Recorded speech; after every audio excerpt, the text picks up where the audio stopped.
The sacred journey starts here. Diné Pride.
Good evening, relatives, friends, family members from all across the country that are tuning in tonight. My name is Ray Nelson, and I'm the Executive Director of Diné Pride. Tropon shlon do kia ane e bashashin, tenjikine e dasha chedo touching e dashanella, and le bishpitore e nasha, kutal dinen shlin. So tonight our organization is hosting this amazing and historic virtual event that's going to share with you the stories and the lived experience of some amazing college students that are attending some prestigious universities and colleges all across the United States. And we're really proud of how they've become leaders on their campuses and leaders in their own communities all across Indian country. In addition to this, I'd also like to do a shout out to the amazing leaders in this movement that have always been here for Diné Pride, as we're literally less than a week away from celebrating Pride Month in June 2021. A shout out to Council Delegate Carl Slater, to Council Delegate Nathaniel Brown, to Council Delegate Charlene So, to Council Delegate Eugene Charles Newton, and so many others, in addition to our honorable speaker of the 24th Navajo Nation Council, who was our champion last year in 2020 with that prestigious award, the Honorable Seth Damon. I'd like to say thank you to the Office of the Speaker and their staff for continuing to uplift our movement and making sure that Diné Pride happens this coming year in Window Rock, Arizona, and from the Navajo Nation Council Chamber. So on behalf of our Diné Pride Board of Directors, I'd like to say thank you all for joining us tonight.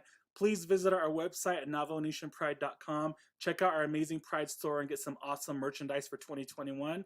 We'll see you this coming weekend if you're in Phoenix, Arizona, for our amazing Sacred and Strong drag fundraiser, starting from 5 to 8 o'clock this coming Sunday in Phoenix, Arizona at the Cruise in the 7th Showroom Bar and Grill. You all have a good evening. Now I'd like to turn it over to my dear friend and our Diné Pride Youth Director for the last 2.5 years, our moderator tonight, the amazing Geronimo Louie. Hey, Geronimo.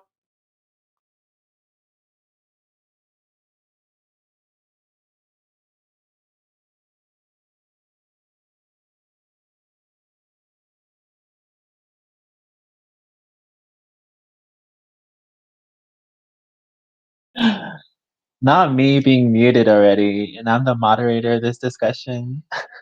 Again, yat e shikedo shidene she e Francis Geronimo Inishia Adona ne en Nishiniki e Tishin Nashne Honagahmi Basischi Honagahi Desische Torichini Dashanale Akot Ego et Nishle. Thank you all so much for tuning in this evening. And as already stated, we have some amazing academic scholars here ready to share their stories, perspectives, just advice overall about what their college life is for them, as well as their future. So I would like to bring in Shane. Or Sean, I'm sorry. You're fine. Hi, Sean. So please tell us a little bit about yourself. Hello, my name is Sean Smallcanyon. I'm a 23 at Dartmouth College. I use the pronouns he, him, his. My clans are Shihi, Hodachini, and Sorry, I'm working on my Navajo as well. Right now, I'm taking a gap year, but I'm slowly progressing into returning as a student. That is so cool. I'm so glad that you're learning your native language. That is so important. You sound terrific. What year are you? What year are you in your college year? I'm sorry. Are you a freshman, sophomore? I'm still technically a first year, yes. Oh, okay. That's cool. Thank you for sharing. And then I would like to bring in Jean next. Hi, Hi. jag är Geena Tsosie, University of Oregon di Inishta, Ado Farmington, New Mexico, Danisha, she a atsa. Adona inishlinigi hashkanzo inishling, Kenya ani bashishi nakaidana dashiche do kinsichini dashinale. Hi, my name is Geena Tsosie. I'm a second year at the University of Oregon, and I'm majoring in environmental science with a minor in Native American Indigenous Studies. I'm from Farmington, New Mexico, and my pronouns are she, her, hers. Thank you, Jean. Could we bring in Logan next, please? Yat Logan Reano Yinishia Tachini Nishlin Kisani Bushichin Tudklini the Shinaledo Kisani the Shiche. Hi everybody, my name is Logan Reano and I am from Farmington, New Mexico, and I am currently attending Dartmouth College. I'm a second year and my pronouns are he, him, his, and my concentration in college is double majoring in Spanish and biology and minoring in Native American studies. That is so cool. Thank you for sharing. Could we bring in Trey next? Yad she Trey Uentillie Nisha Stanzo Nishle Nanastas touching Bushin Ashin the Stake Australia. Hi guys, I am Trey. My pronouns are her, hers, she, hers, and her. And currently I'm a third year at Northern Arizona University. I am majoring in biomedical science and also have a minor in Chinese. I'm minoring in Chinese. And also I'm from Tuba City, Arizona. So just local, I guess. And yeah, that's pretty much it. Thank you. Can we bring in everybody back in for the discussion? Thank you so much. So thank you everybody for introducing yourself. Ahiahe Najonago. Oh, I just want to say thank you to Alray and to Logan for bringing this whole panel discussion together. Logan's an amazing scholar who reached out to Diné Pride and wanted to do this discussion for all of us as Diné young Indigenous people to bring our perspectives as, college students, because, not everybody understands what it is to be a college student as Diné people, as Indigenous peoples overall, and, share some light on what's needed and what's, just things like that and give perspective. So we'll go off with our first question, which is, how is college going for you so far? I know that's like a broad question, but like, what are some of your experiences, post-pandemic, pandemic-wise? We could start with Trey. Well, being so close to home, like for the other people on this call, they're like across the United States. I feel like it's not as hard for them with culture shock. There's like a Native American Cultural Center here called the NAC. So you can go there and meet with people who are Native. And being a trans person a trans Native person at NAU is not as hard as I would think. People here are very accepting and very like open to new people and other cultures and ethnicities. And for the clubs, I'm not very outgoing, but there is this club called the Esports Club. So I participate in competitive gaming, I guess. So in that, with being Native and part of the LGBTQ plus community. It's very different and also very homeful because of the people here at NU. That is so cool. Thank you for sharing. Yeah, a lot of culture shocks will happen to a lot of us moving from the reservation into rural areas, or I should say city areas, you know, different kinds of people, experiences. And I'm so glad, Trey, that people are there accepting of you. You have outlets and resources to reach out to. And you said you're not a very like outgoing person, but here you are sitting on a screen in front of like so many people talking about your experiences. So I think you're an outgoing person.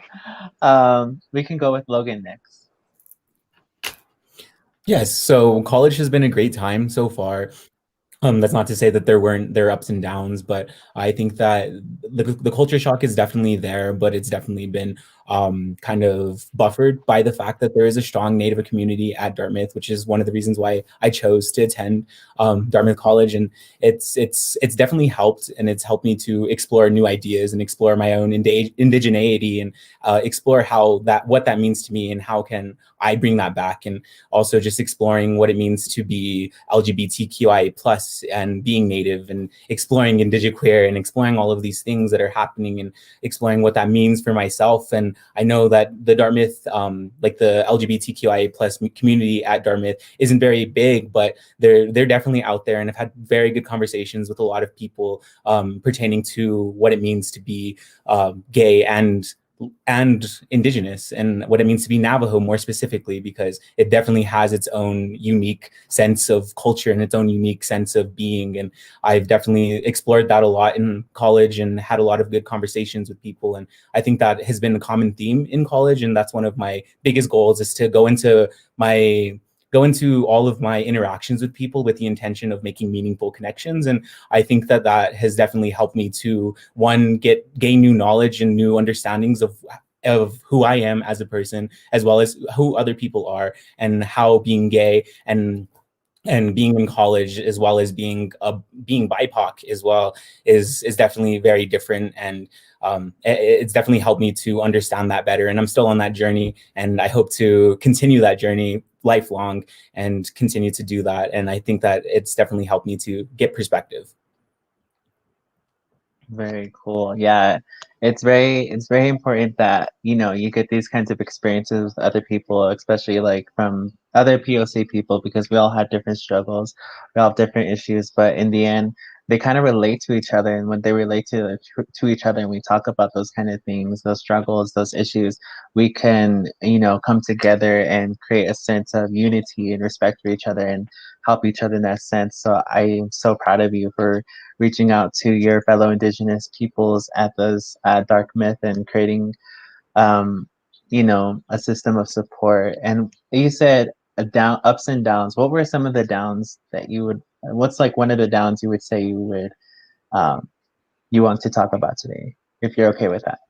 Yeah, no, I think that one of the downs would definitely be not really knowing how to explain myself. Not to say that I needed to, but I felt the need to kind of explain what that meant for me, and also not knowing a lot of like who I am, because it's been kind of withheld in some sense. And it's definitely been hard to explain that to other people and also put into perspective outside of myself. And then that goes with anything, all facets, not just being like queer issues. It also goes with being Indigenous issues or BIPOC issues and all of that. And that's definitely been very hard for me to do because a majority of because it is a predominantly white institution, and has its own challenges. Right, that's so true. And as you said, Diné, identity within the Two-Spirit umbrella is its own identity, sort of, because this is something that we all, as viewers, as people of queer, Indigenous roots, we have to like. This is something that we do understand. It's like there's so many different variations between Two-Spirit, there's so many different variations of Two-Spirit between each tribe. For like Diné, Lakota, Dakota, like those kinds of things, because we have different dialects and different understandings of those identities. So it's very important and amazing that you are exploring that. Can we go with Jean next? Okay. Well, I would like to begin with I think Logan really explained everything, like that's very challenging when you're going to a college pretty far away. But I know one thing that I personally really struggled with was like my mental health when I first began college. That was something that I was not ready for. I felt like I was like hit by a train. Whenever I first began school here in Oregon, I moved to this state not knowing a single another person in the entire state of Oregon. And so I came here not knowing anything. I made my decision like on the last day, on decision day, I kind of just like texted my mom and I was like, hey, I really like Oregon. I think I want to go to school there. And she put in my deposit. And I didn't think it was realistic. I never thought I would go this far out from the Navajo Nation. And so coming here was really life-changing. And I think it changed me a lot as a person. But I do think that my experience so far has been a lot. I think there's been a lot of downs, but also there's just twice as many blessings since I've moved here.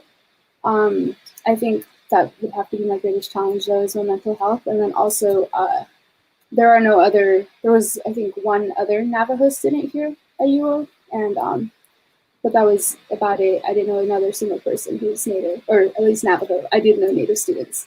And so I think that was one thing that really I struggled with personally, and trying to keep that connection with my culture while being so far away at the same time. And yeah. Great. Thank you, Jean, for sharing. And yeah, you know, once you get into those colleges, it's kind of like I'm an adult now. Like I gotta make my own decisions. I gotta go buy my own books. Nobody's gonna cook for me. Nobody's gonna clean for me. Well, if you're staying at home, then you know Shema's got your back. But like when you're out there in like the real cities, like you gotta be like on your own.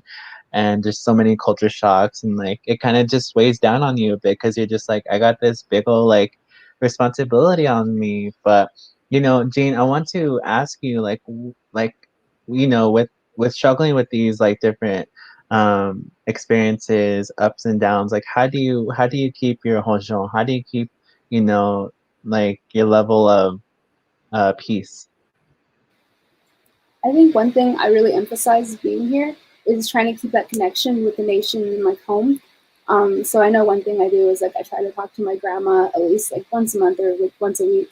I'll try to call her when she has time and we'll just talk and stuff and like reconnect. And then another thing is I continue to try to practice like spirituality and other things and try to like keep learning the language, but it's very hard being so far away. And so, and also not knowing or having those resources. So I think like it's very difficult, but that's the one way I like try to stay aligned. And it also helps me with my personal life and like I said, my mental health. Like it just keeps balance in my life. That's so good. I'm so glad you're still reconnecting with your culture and everything. That's very important as Indigenous peoples. You know, that's one thing that makes us Indigenous. You know, blood quantum is just that's not what makes us Indigenous. That's a colonial perspective of identity. For us as Indigenous peoples, we understand that our identities is very sacred to us, and it's so sacred that our teachings are sacred, our songs are sacred, our wisdom is sacred. So those are the kinds of things that makes us Indigenous and brave enough to take on the world. And I'm so happy and just so happy to hear all of you speak the Nipazad, acknowledging where you are, acknowledging like your presence, and you know, just going forward in that sense because resilience as Indigenous peoples. Also, Jean, if you need resources about Diné languages, I got a few books, so like, you know, DM me. We can go with Sean next. Yeah, so when I first went into college, I found it very challenging for myself and just breaking out of my shell from being in a small town and during my high school career. So I found that during my first term very challenging to like break out of my comfort zone and reach out to like resources and just making the connections with other people to connect and socialize. So I think Logan can confirm that I was like very shy when I first met him, and because before like classes started at Dartmouth, there was a program for the Native American. It was in pre-orientation, and I didn't get to attend that because I still had to move my stuff from Kansas, from where I lived, all the way to Dartmouth. And so it was just hard making those connections that I couldn't have like set on, if you know what I mean. But definitely after a couple of weeks, I started to like learn how to break out of my shell, and definitely learned like what my role is in college. And I think it's just really important that even though you feel like you're alone, it's never going to always feel like that. Yeah, that's very true. Like as we're all saying, like, you know, once we get into college life, it's just like you start getting scared because you're just like, oh my God, like I'm on my own. My mom's not here to talk for me. You start calling back to your mom, what's my name? What's my date of birth? Yes. That's just a joke my mom likes to say, but you know, that's so funny. I thought you were gonna be like, remember Logan, I ran the other way once I saw everybody. I thought it was gonna be like one of those stories. I was like, okay. But yeah, it is very important to, you know, try to grow out of that shell and be more comfortable with your surroundings, just so like you're aware, even not necessarily like you have to reach out to people, but it is very important to keep a good relationship between you, faculty, peers, resources available to you, and use those to your advantages as well, because those are the kinds of things that are set in place into these institutes to help you succeed as much as possible. But yes, thank you all for sharing. Hold on.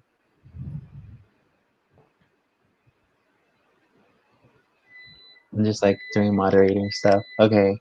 So I think that like cancels out our second question, which was like, do your facilities offer LGBTQ resources, which I've heard they do. It's amazing that they do. Okay, so what are some of your favorite studies, and how do these contribute to your career in the future? And we'll start off with Logan.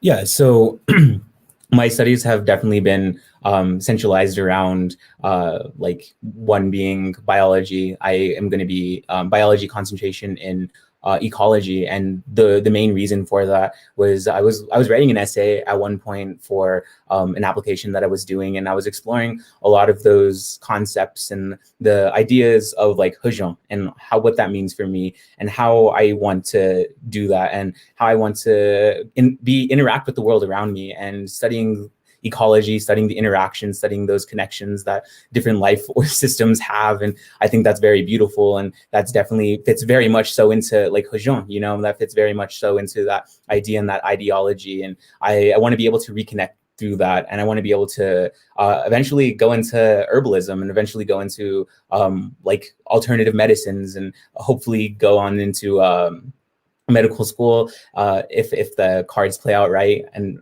go that route. And then also going into Spanish, I've always had a passion for language. That's definitely been a thing that I've found within myself. And though I haven't necessarily been able to cultivate my Navajo, I have definitely cultivated Spanish, and that has allowed me to make connections with people, make connections with the indigenous people of like Mexico, of South America, because there are definitely indigenous people there. And so being able to make that cultural connection with them as well also opens up this whole new world, and opens up indigeneity beyond America, beyond this kind of Eurocentric type mindset. And I want to be able to do that. And I want to be able to make those meaningful connections. And then Native American studies, I think that is kind of self-explanatory. I want to be able to explore that. And though some of it is through like a Western lens, I think that holds a lot of power as well, because it helps to give perspective. It helps you to nurture those ideas, that idea of bringing those two worlds together. Because I have heard that I've heard that constantly, that there's two worlds. But I think that me personally, I want to be able to merge those two worlds, you know, and actually embody that and bring those two together, because both have good and bad, both have good and both have bad. And we can definitely bring those two together, even with medicine, like in terms of like physical medicine, like doctors and all of that, but also like spiritual medicine, and using those together is that very powerful. And I want to be able to do that. And I think that going to school is definitely a good way to do that, and going out to Dartmouth has helped me to do that. And I think long term, I want to be able to work with USDA or the FDA and help to bring more perspective and advocate, and yeah, just basically bring those things to the table. Yes, that's all very, very, very good. Isn't it funny how like you go to college, right, and you take these classes and you start to realize like how much these studies kind of incorporate with our traditional teachings.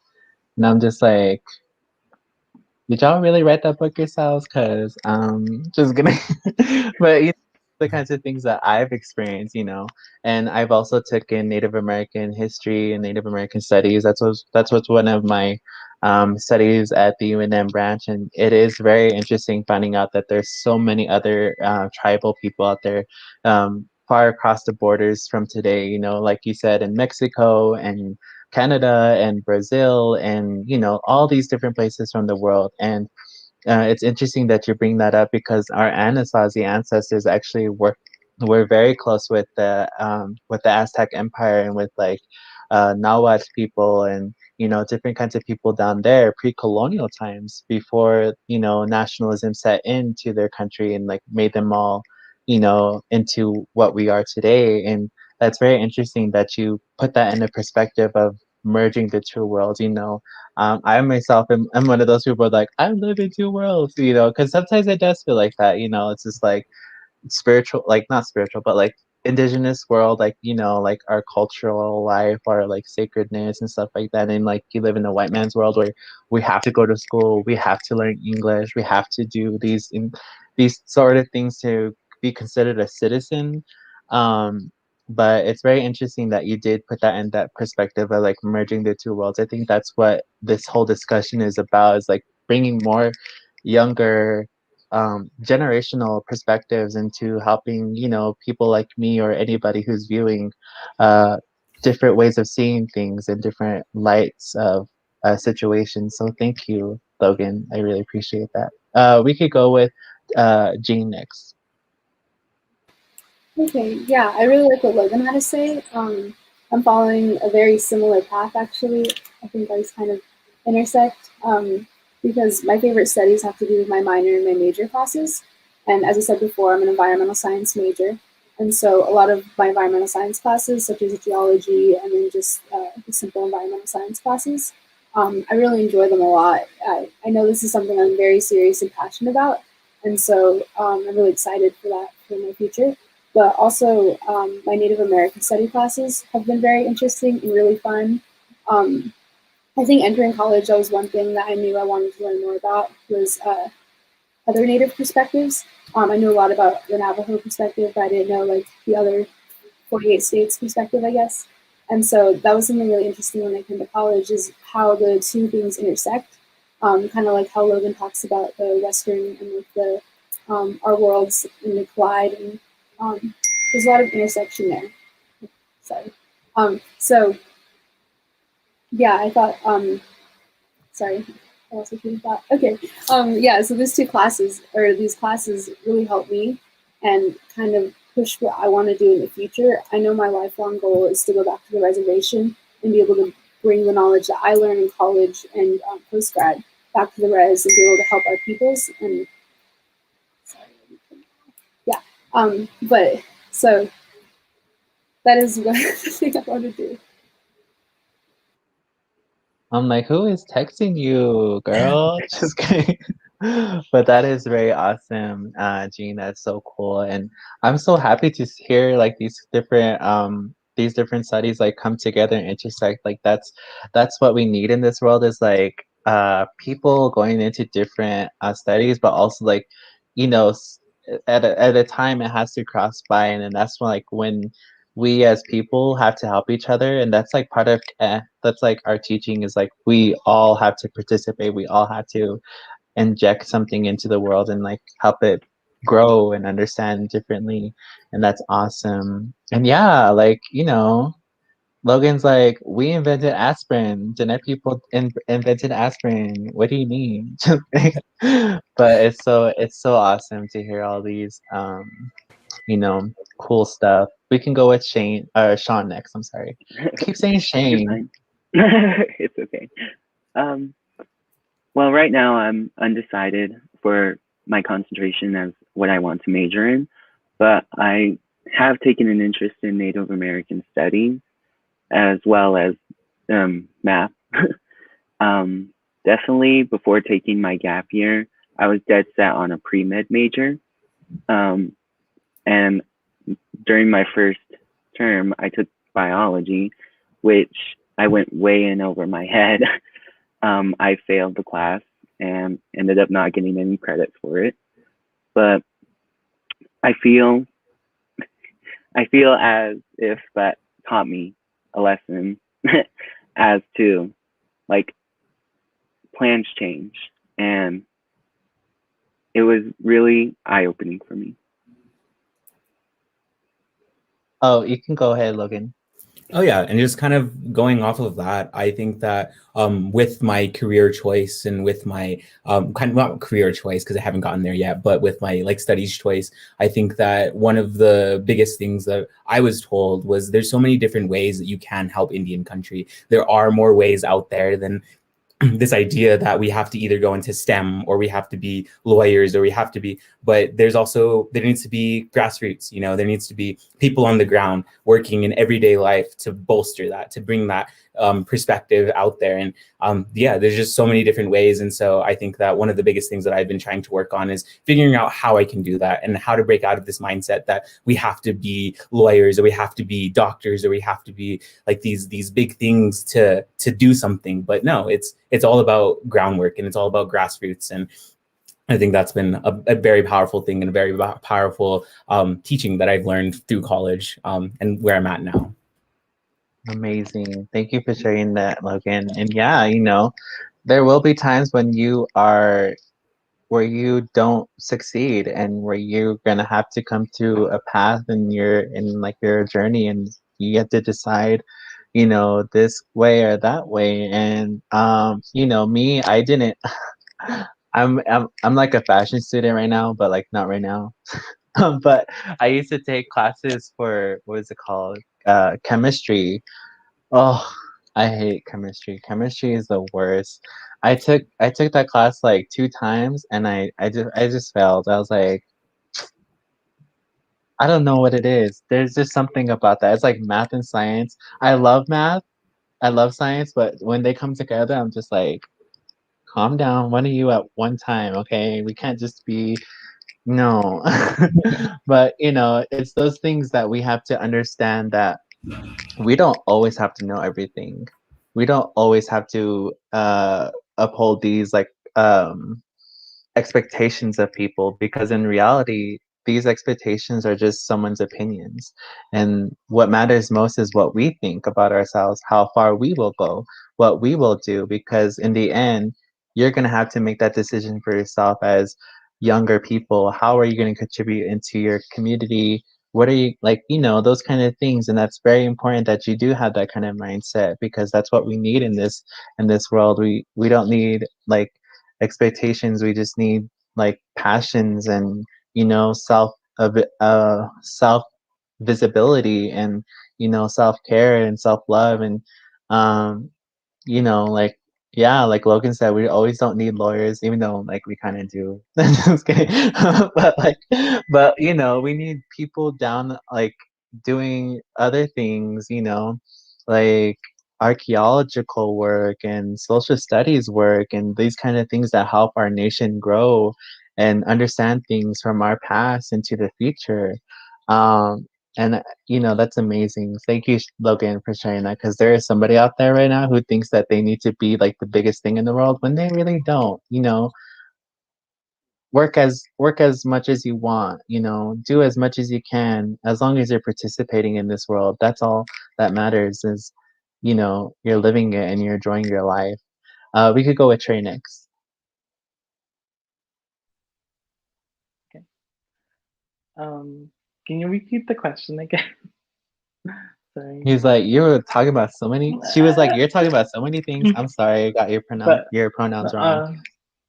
Honestly, OChem is the worst too. So. Okay.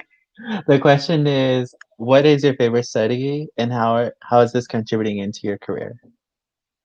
Well, my major here is biomedical science, and with that, it's like kind of like pre-med. And with that, when I go into like eventually into medical school residency, like my dream career is to be a plastic surgeon, which is very like sensitive in, I would say, in Diné culture because of surgery.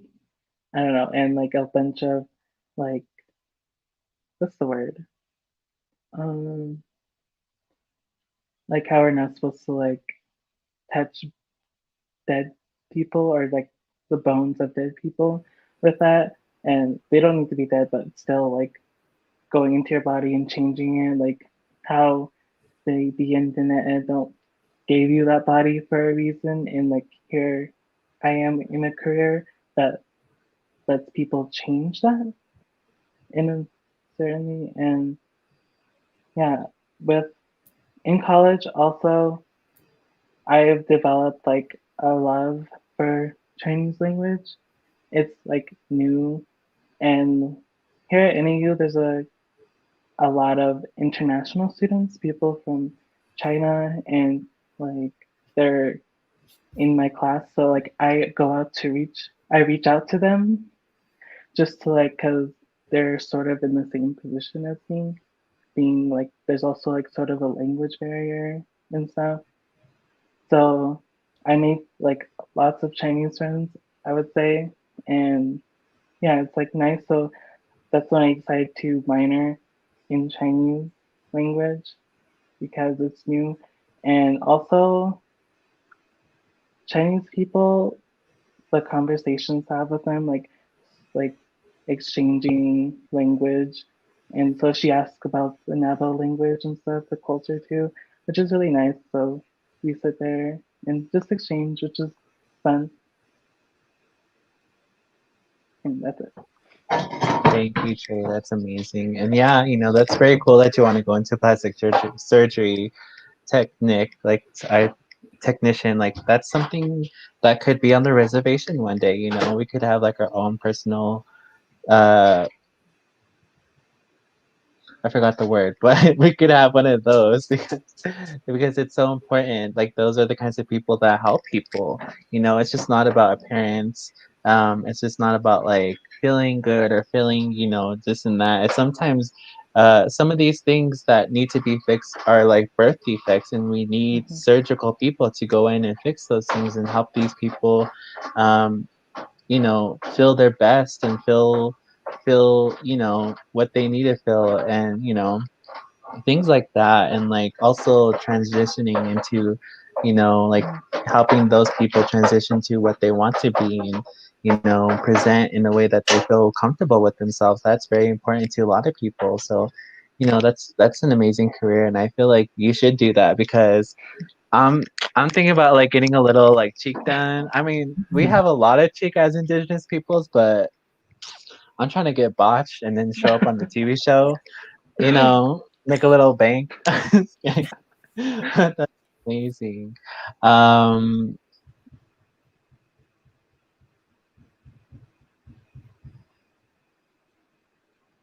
okay, I and then we'll go into one more question. Yeah, one more question. Uh, Sorry. What are some important issues or advocacy work you are passionate about? And we'll start with Jean. Um, okay.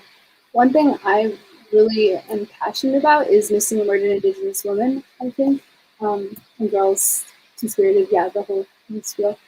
Yeah, I think that's one thing I really emphasize, obviously, because I'm an Indigenous woman. And I have two younger nieces who are about 5 right now.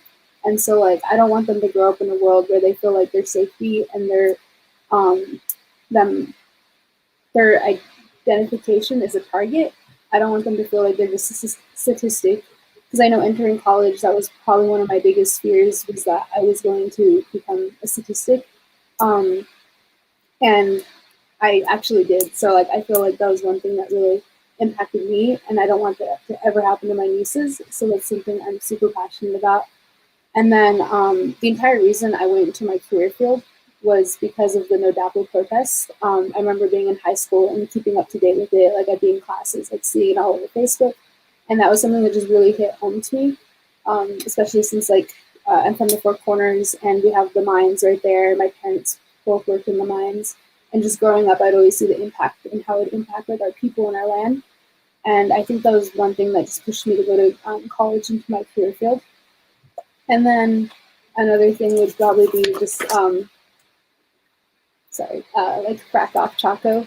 How they're trying to do fracking in Chaco Canyon. Yeah. But those are, I think, the main things that really influence me every day to like get up and continue to do what I'm doing so that I could help our people while also helping the land. That is so amazing. Thank you for sharing. And yes, MMIW, for those of you that don't know, is an advocacy work and an issue with Indigenous peoples community where our young Indigenous women, men, children, Two-Spirit people are going missing and in most cases are getting murdered. And these cases are being not investigated at most points, and they're just pushed off to the side. So these are the kinds of advocacy work that we put together as Indigenous peoples to help find our sisters and brothers and Two-Spirit people, and just get justice for them. So it's an amazing work that Jean is doing it for her people, as well as back off, what was it? Chaco Kenya? Yeah, it's fracking Chaco. It's people trying to do fracking in Chaco Canyon. Oh, okay, thank you. Yeah, as well as our land too. Like that's a very important issue that we as Indigenous peoples are very passionate about, and I'm so glad to hear that it's all the way around that you're working for. We could go with Sean.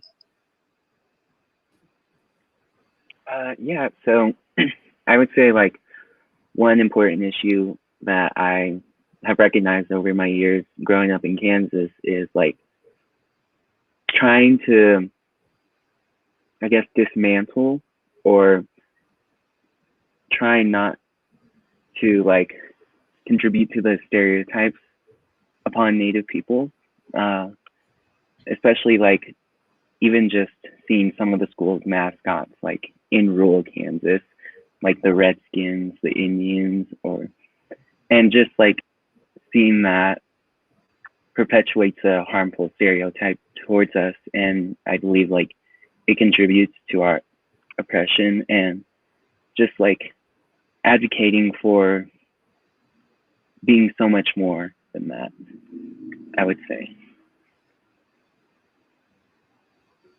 That is awesome. Yeah, dismantling overall like colonization in our people and like getting rid of these stereotypes where we are depicted as Indians or like red people or like bandwagon or bandwagon burners. Well, that comes from my people, Apache people.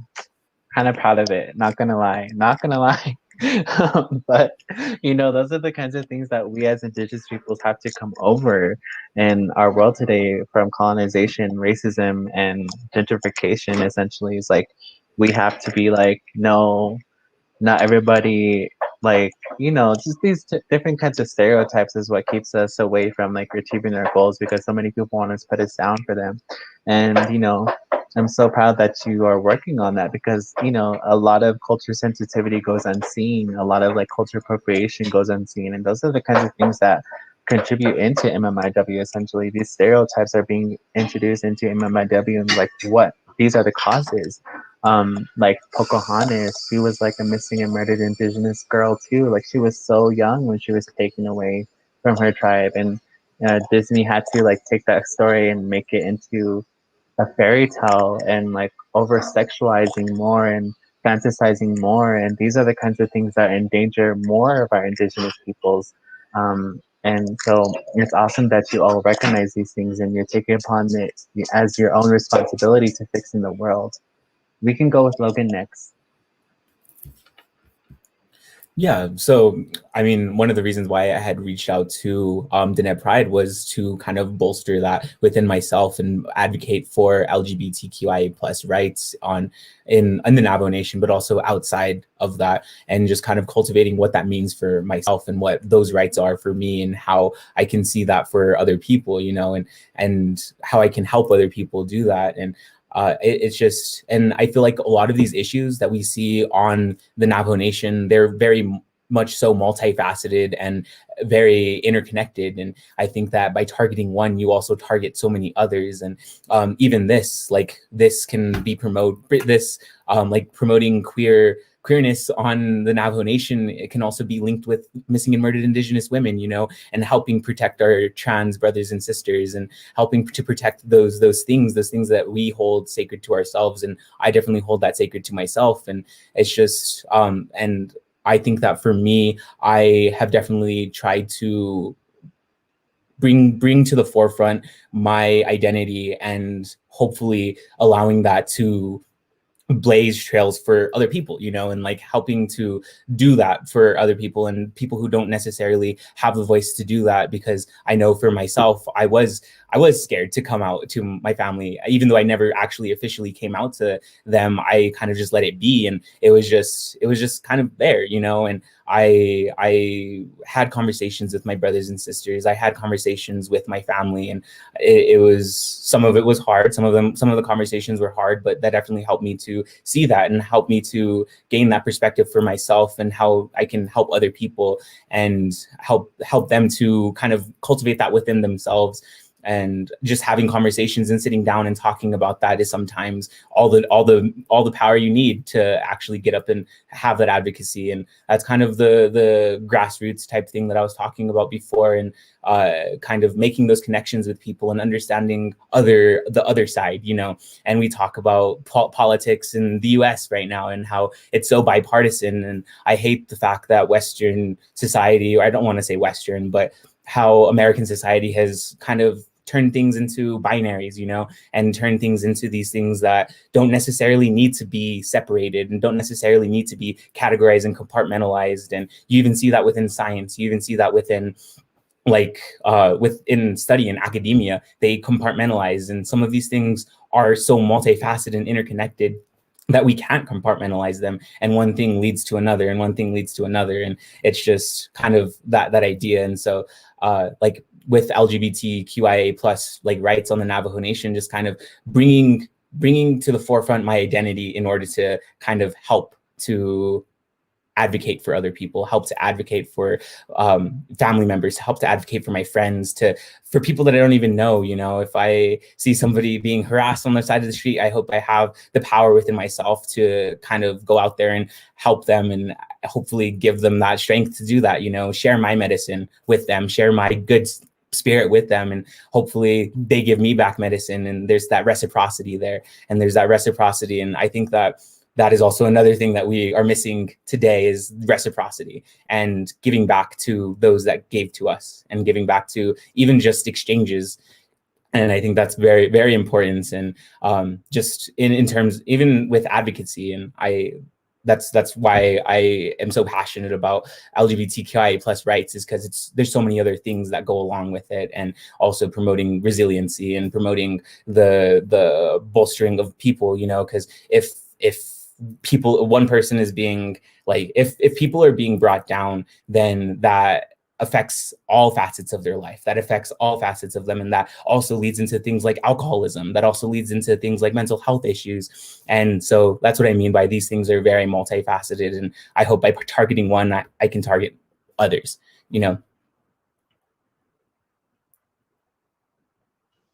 There you go again with my mic off. Absolutely. It's very interesting how you put those perspectives together, as like saying, you put your work into one thing and it leads into the other. And that's just how it is, that's how systemic racism works.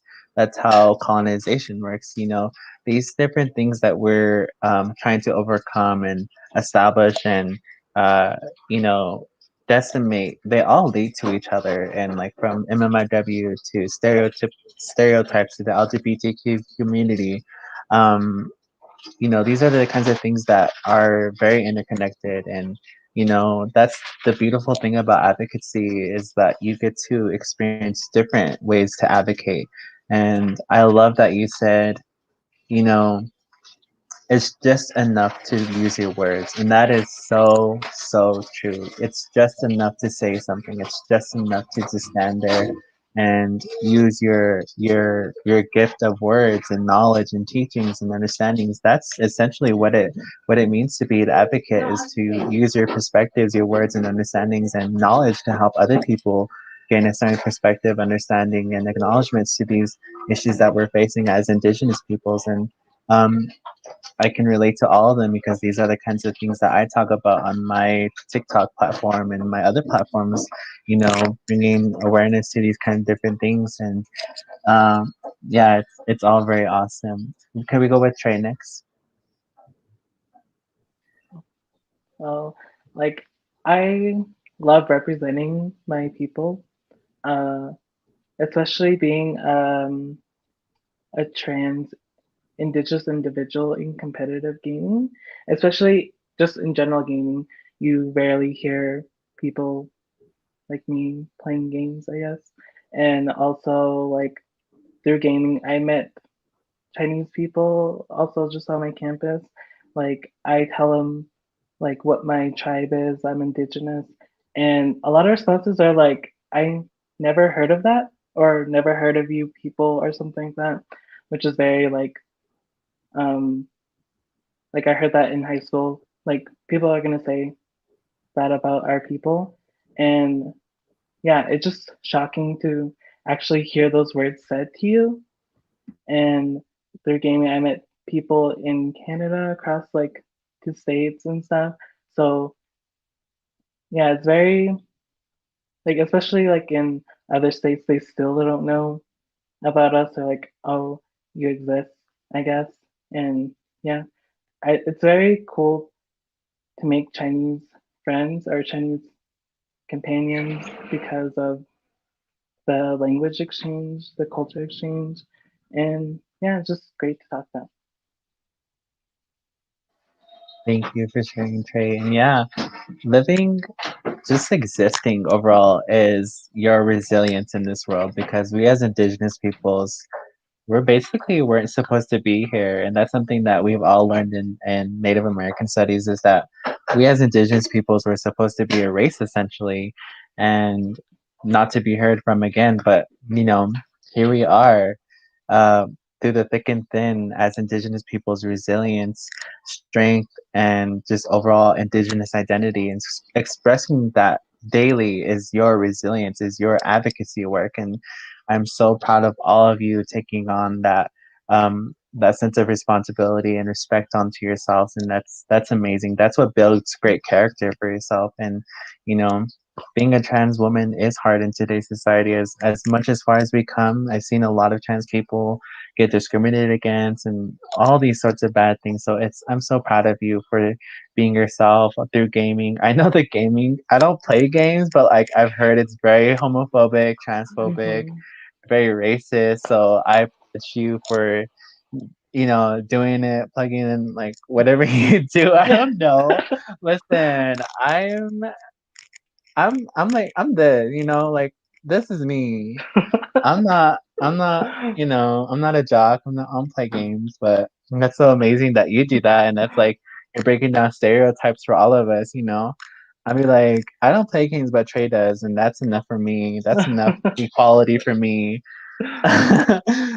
But we're going to take a short break now, and I just want to introduce the video that's going to be playing. And it is a video about a person who goes by Mr. Navajo. And it's just an overall like public display of like what it means to be a Diné person who is two-spirit, singing, communicating with our community, and just overall representation as we were speaking. So yeah, enjoy.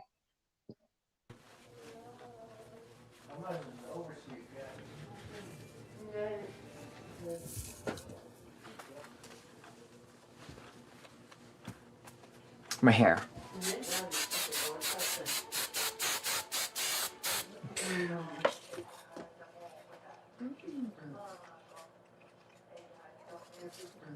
have to have mirrors everywhere. I'd rather show up late than being ugly. Remember that.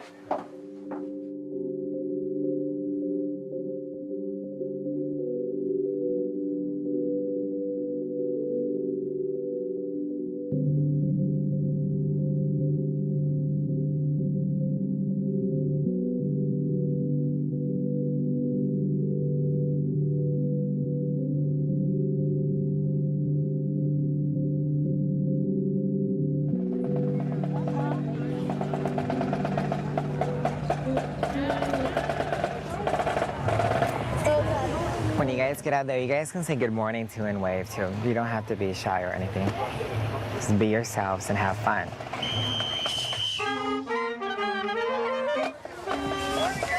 Good morning. Good morning, everyone. Yes, hey, good morning, everyone. How are you guys doing this morning? Good? Are you guys doing good this morning? So remember, don't pass that line, okay? On each side, you're gonna stay all the way down. Biga? Aw, good morning. Good morning, good morning. Good morning, everyone. Good morning. Mr. Navo is the guy who really advocates to keep his culture alive, to keep his language alive, to keep his native people going. Not just his generation, but the generation before him and the generation after him.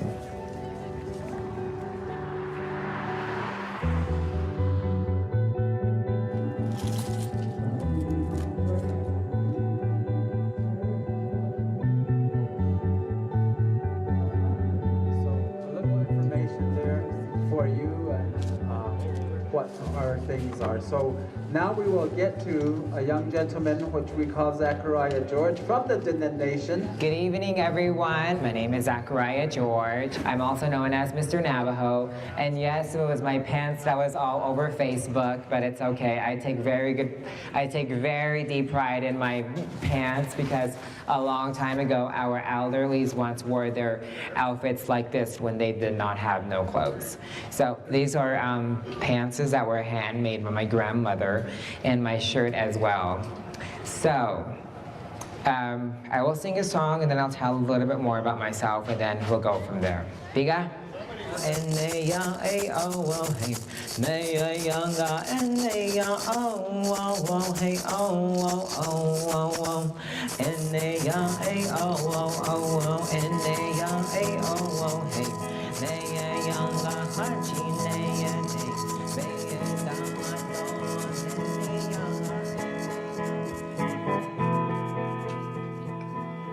Smells so good. I collect celebrity, name brand perfumes. So I have Nicki Minaj, Katy Perry's perfume Killer Queen, Britney Spears' Believe, Lady Gaga Black Flame. Her perfume smells so good. Kim Kardashian's her very, very first perfume, by the way, and I haven't used Rihanna's. It stinks. It's too spicy. Guys' perfumes are not attractive. They stink. In general. Well, I think they do.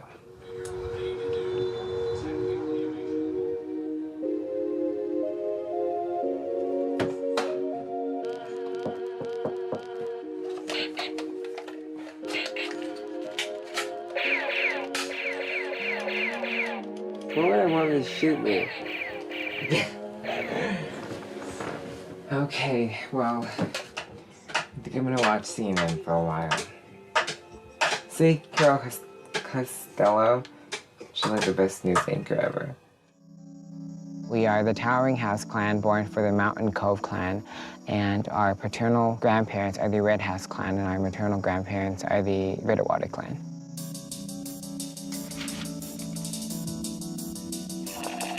I'm the oldest in the family, and I have 2 siblings. My grandparents raised us. We have my grandmother that's the one who raised me, Sadie George, and I live with her. And then this is where we live at, so you could come on in. This is the big mansion. My grandpa made this, and then my winning trophies right there. I'm on them for solo singing, actually. There's mostly 1st and 2nd place on there. It was very nice to grow up here. I love the privateness and the open space. Living on a reservation does have its struggles. We have rough roads. We have dirt. We don't have highways. FedEx won't come all the way out here. And running water hasn't come our way yet.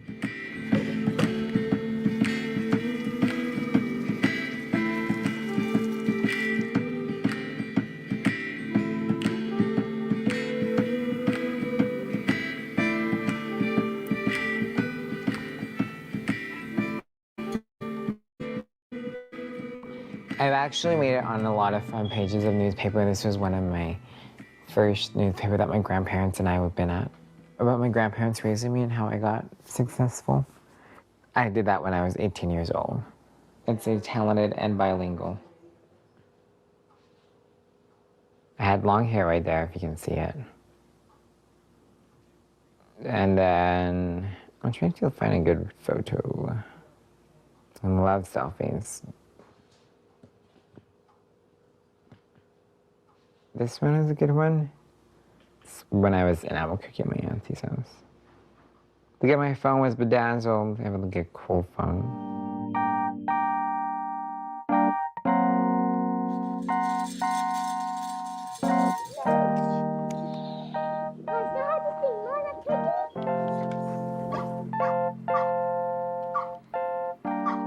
Zach stays over there with his grandparents. His grandparents provide a room for him, and he lives with grandma and grandpa on that side. And when he needs something or to eat something, he comes over here. We don't just push him away, so he's still a part of us.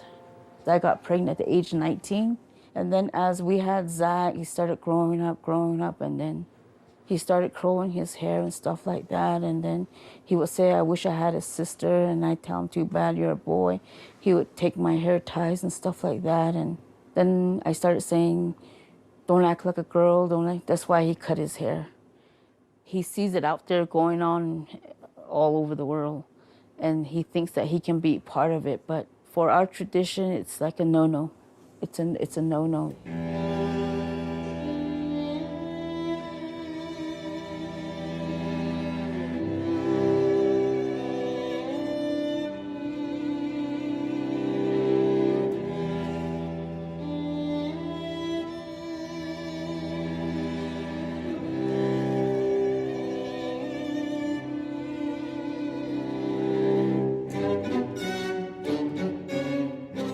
It's showtime.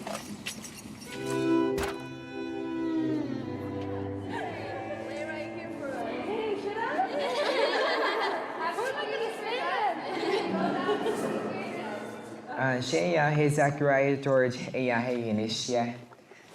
Nalay these Ozenishia, Betrahozodet, Telkai, Holier, Ayasi Telkai. Oh, my beanie's on. That was like, it feels so awkward. Okay, I'm sorry about that. You guys have to cheer on these beautiful young women.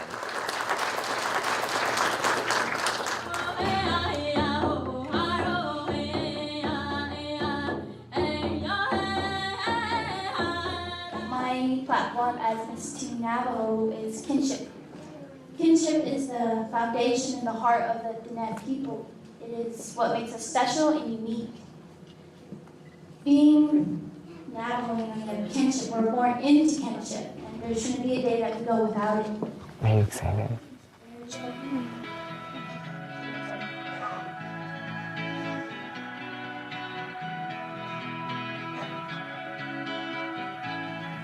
My hair wouldn't have been that long.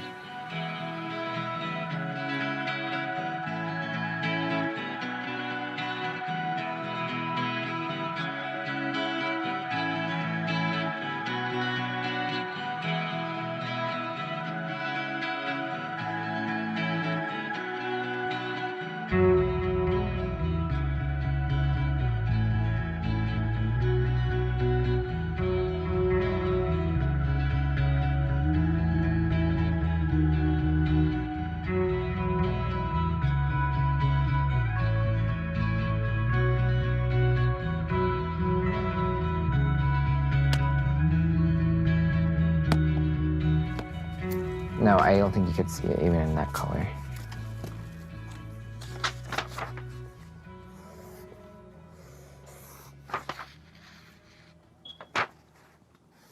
That's horrible. It's not gonna fit. some reason it doesn't seem like it's... Oh, that's what I'm missing. It says nakule. This one word is very powerful. And it identifies me and maybe other people. There you are. Look at your feathers flying everywhere. Nakule is like you're saying a changing person. And you're not just one person, but you're like 4 different types of people all in one. Which is why I said some days I feel like Mr. Navajo and some days I feel like Zachariah. You're okay. A lot of people already still mistaken me as a girl. I don't even like do nothing, like literally. And when I had like long hair and everything like that, they still thought I was a girl, but obviously I was like, no, I'm a guy, but some people just never believed me. And I was like, well, I guess I'm just blessed that way, so.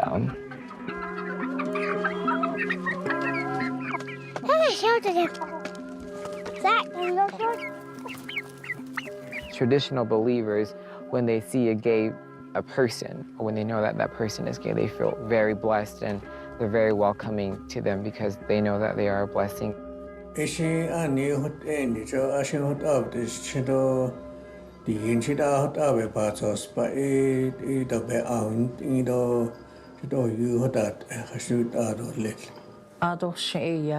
So it's in the family. Even na she what so baby last light even na don't need na late. Oh my gosh, I'm really getting emotional, so I don't want to really explain myself, but, and they said that, you know, my mom may be that kind of a person, but they think that you should never judge a person by their sexual orientation or who they are or how they look. You should definitely accept everybody for who and how they are born and how they are raised. If you have a gay person in your life that's in your family, your family will never ever fall apart, regardless. Ever since Christianity had came into our lives, it really, really changed a lot of, not just Native Americans, but a lot of different people's life. That's just sad that it did, you know what I mean?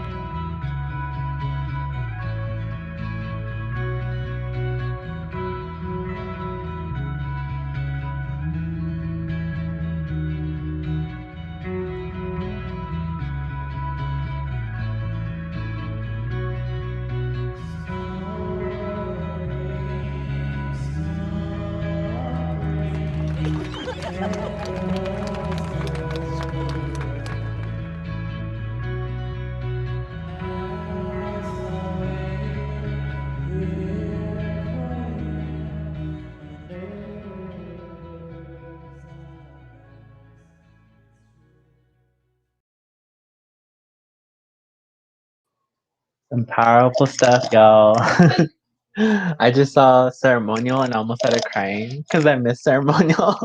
I'm like, I miss ceremonial, our annual, where indigenous peoples come together and we just like share our culture and stuff like that. And that's so amazing, like that depiction shows a lot about like who we are as indigenous queer people, how we've always been here since the beginning of time, and how our stories have been essentially erased or remade into something else because of Christianity and other Western ideologies that have dictated and intoxicated our ways of life into more, like, I don't know how to say it, more civilized ways, I guess you could say. It's like what the colonizer would say. And yeah, as you said, like it's affected everything and everybody. And I've known so many other Two-Spirit from other different tribes, like from Lakota to Nahuatl people to Canadian people, and even in the Amazon where those people live, like they all have teachings about quote unquote Two-Spirit people or indigenous queer people who have these sacred teachings and understandings, and just gifts overall to their community. And it's amazing to see all of you just sit here and present yourself and say, we're still here. We're still here. We're still, you know, Indigenous queer people. And as we all just heard, like there's just so many blessings here. We have so many people in the medical field and just overall helping their people. Like that's a blessing. Like y'all should feel sacred. Hey, just kidding. But yeah, you know, coming out is a big deal to everybody. And I know for me, it was kind of like weird. We won't get into that. That's different. Zoom. That's a different call. But what are some of your stories of coming out and like how does this film make you feel too? We'll start with Jean. Actually, I never came out, but my mom's in this call right now. So hi, mom. This is me coming out. Yeah, she texted me the other day and she saw the flyer and I didn't know my face was gonna be on the flyer or anything. Like Logan just hit me up and was like, "Hey, can you do this?" And I was like, "Yeah, I can." And I didn't know she knew what pride meant, but like there's like context clues, and so I was like, well, I never told her because I just didn't think it was my parents' business who I slept with. So I was like, I'm just not gonna like, but I figured they'd be fine with it. So I guess, yeah, this is my coming out. But at the same time, I've told other people, like I've told my family, or not my family, my friends and like some of my extended family. And it's not something that I was ashamed of doing. It was just something that I felt like my parents, I was obviously going to tell them if like I were to start dating somebody, but it's just right now, I was just like, I don't want to, I don't know. I think it just wasn't that big of a deal for me, at least, to tell my family. Like, obviously, for other people, it's a huge deal, and I respect that a lot. I think it takes a lot to come out to your family. Obviously, I'm doing it right now, so, and I waited a long time to do this, but I just never really was like, oh, this is a huge thing, but I understand it is a big deal. I was actually really nervous this entire call because I told her, I was like, you need to stay on the call, just wait, like, just go hear it. And I meant to do it in the beginning, and I forgot because I was so nervous. Like, but yeah. Oh my gosh. You got me over here tearing up. Yat Eshima. Oh my god. Congratulations, Jean. Congratulations. I'm so proud of you. You know, Logan, Sean, Trey, we're all here in support and so many hundreds of people. And, you know, we just want to say thank you for sharing this precious moment with us. And Jean, Bema, Yate, um, your daughter is amazing. Your daughter is going places. Like, she is amazing. So I'm so happy that you have this new addition of gift to your family. And, you know, more to come, more blessings to come, you know. Uh, when I finally found out what Two Spirit meant to me and like what it accentuated, like how it extended me personally was very empowering to me. And like when it came to my family, like they really didn't understand, but like once like I started like talking to them, you know, just overall like being myself in front of them and just doing that exercise, like that's all it really takes is focusing time on for yourself essentially, because you know coming out isn't just for isn't it, it really isn't for other people. And that's what I've come to realize. And I realized that at a very young age too, because I didn't really care to come out as a gay person. Like when I was a baby, not a baby.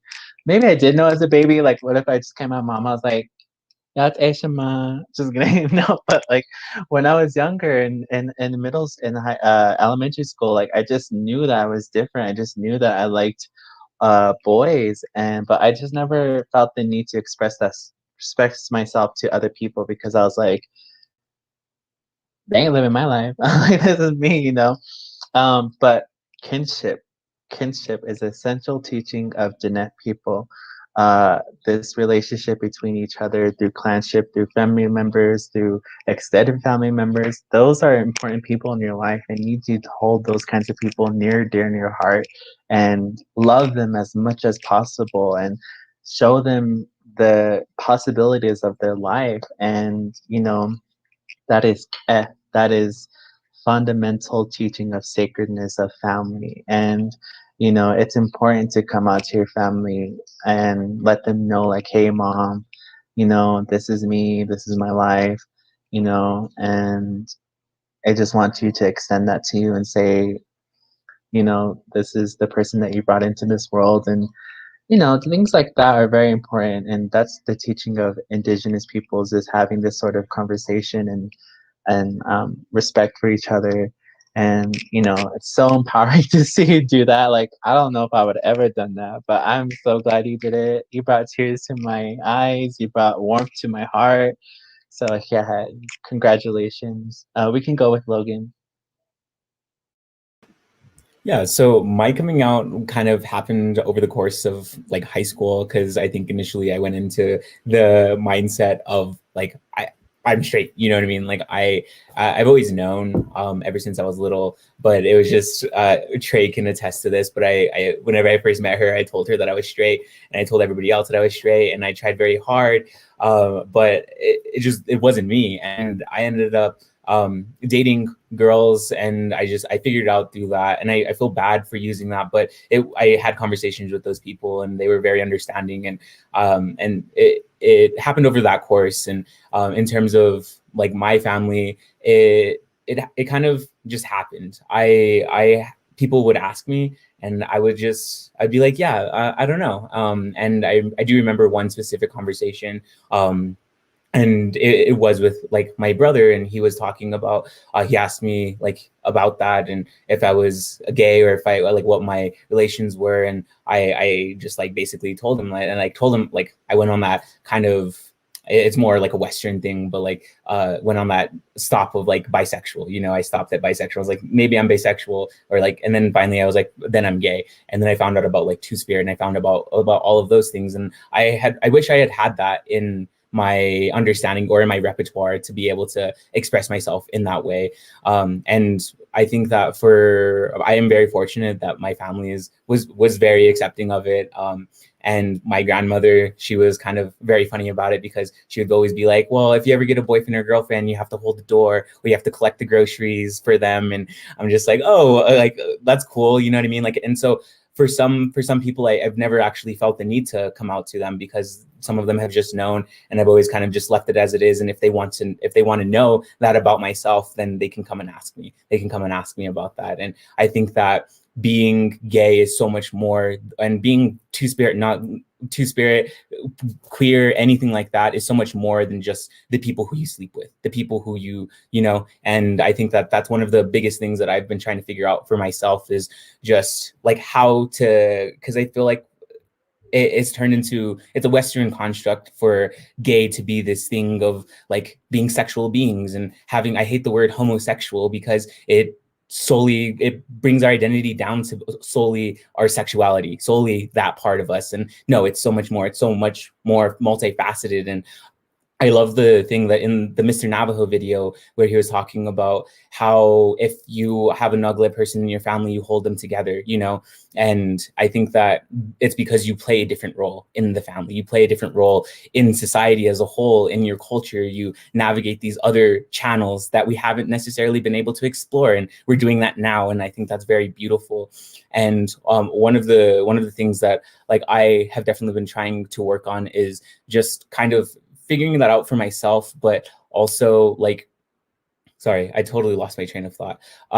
Yeah, but just kind of going along those lines, and like navigating that in terms of myself, you know, and bringing that family part back to the forefront, and back to the part of like who I want to be and where I want to go, and just navigating that in my own way.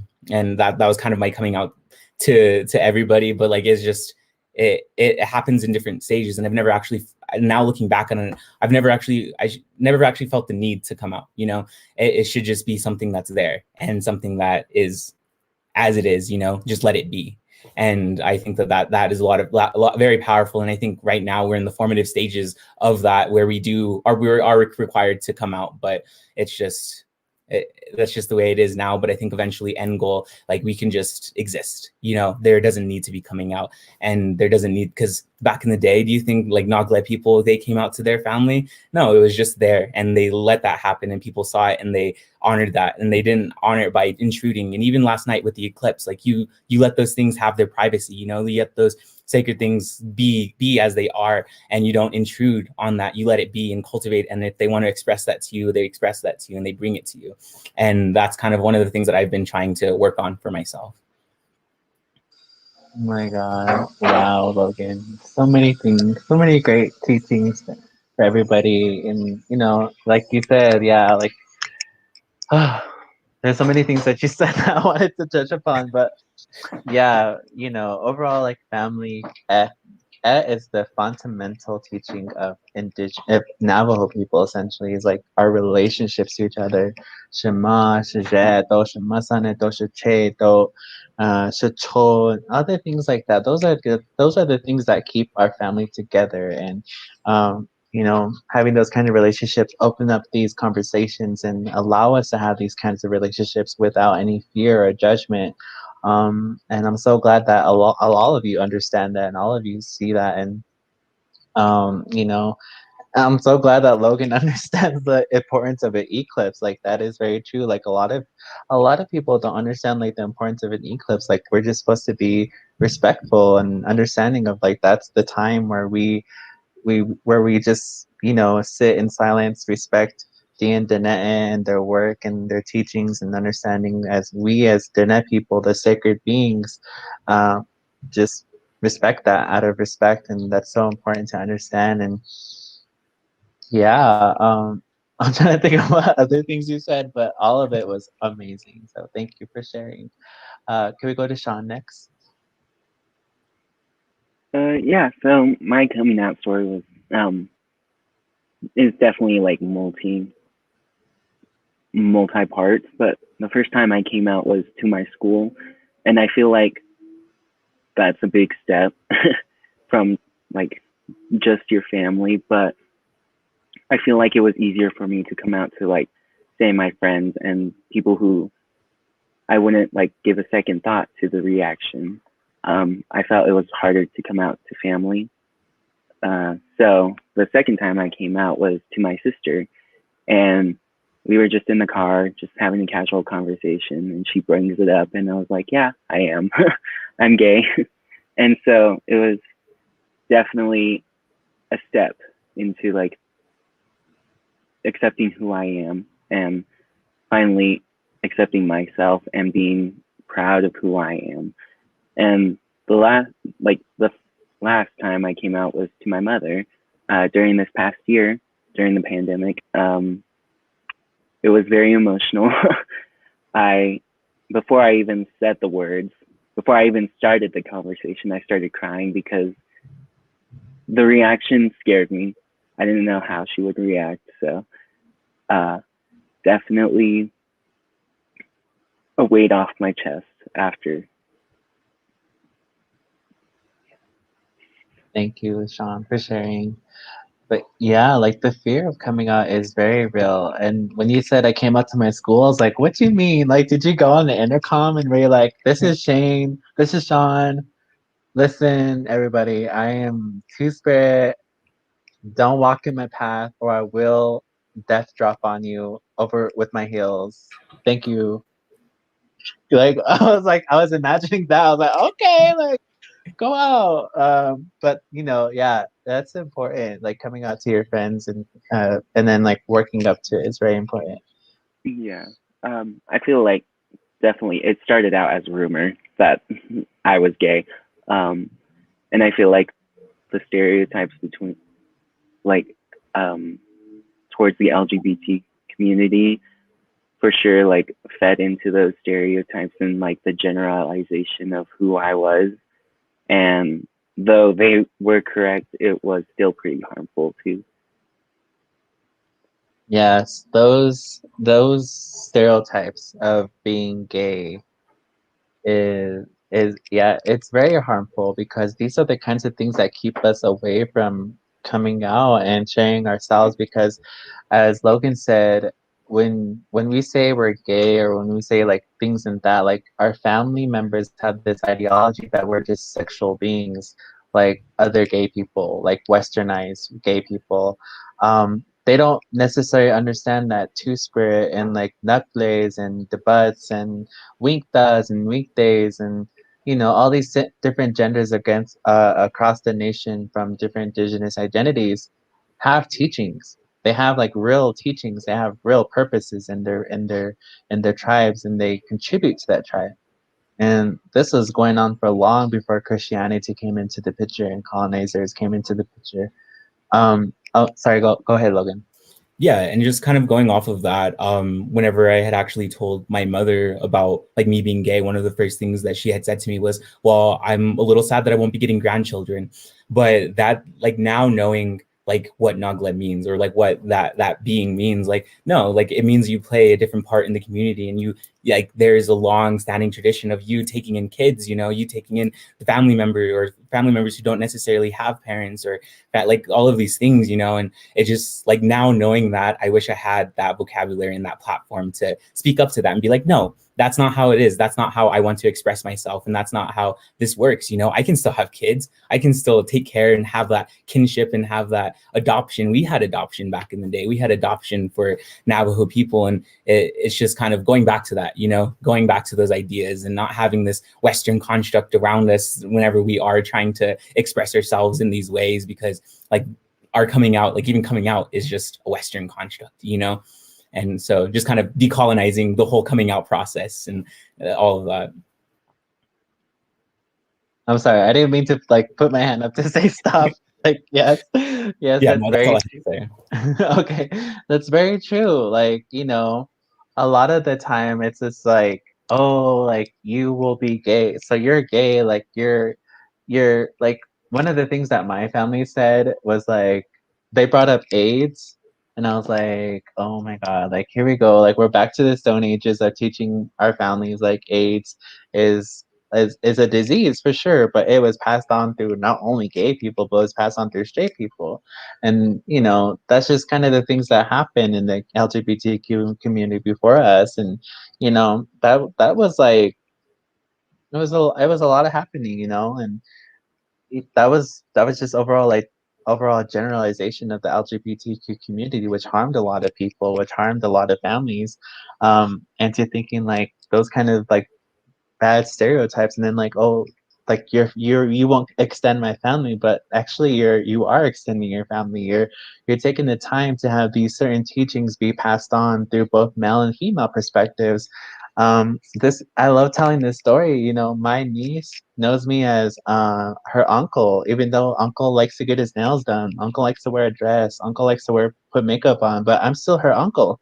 She, I call her Mayaje, and she's like, "Hi, Yaj," and it's just so cute. She's not here right now, but if she was, I'd be like, "Tell them." No, I'm just kidding. But we have that kinship still going on. We still have those teachings going on. We still understand the importance of children and carrying on that legacy of traditional teachings. And we as two-spirited people have the advancement to be teaching in both a male and female perspective, weaving, cooking, hunting, gathering, praying, singing, medicines, stuff like that are very important to our community. And we, of all people, understand both sides of the story and can bring that together. And that's what's most powerful about us.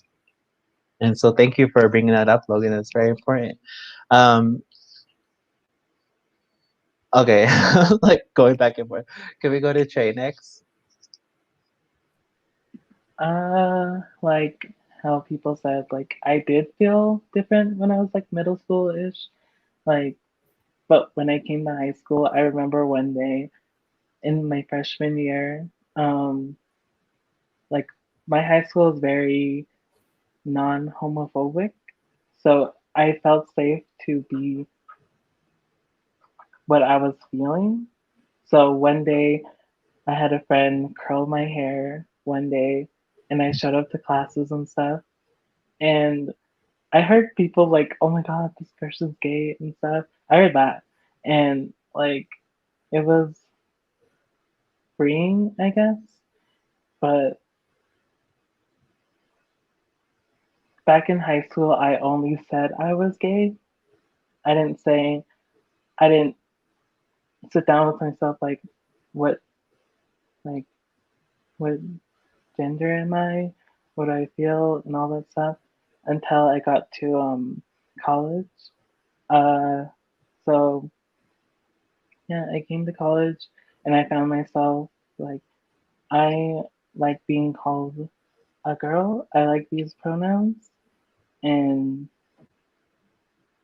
um, I remember in high school, like I posted a picture on like social media, and my one of my mom's like coworkers saw it. I don't know how she saw it, but she showed my mom. Then the next day they came out to pick me up from school, and we ate somewhere. I forgot where we ate, and she like sat down with me, and she was like, "I saw this picture. Like, are you gay?" And my dad was also there, and they said that being gay was wrong, but eventually I like brushed it off, so I never told them like anything about sexuality and stuff until I came here to college. I was old enough to know who I am, and I told my mom like, "Hey, this and this, and I love you." And I remember when I said that, I was like in my room like for like hours. I was like, "Do I tell her now? Do I tell her now?" And when I went to my mom in the living room, um, I was like, "Mom, I have something to tell you." And I was like, "Never mind." And um, she was like, "No, tell me." Then I kept like putting it off, and eventually I told her that same day. And yeah, she loves me. That's what she said. And with the stereotype of like how Logan said, grandkids and stuff, you know, yeah.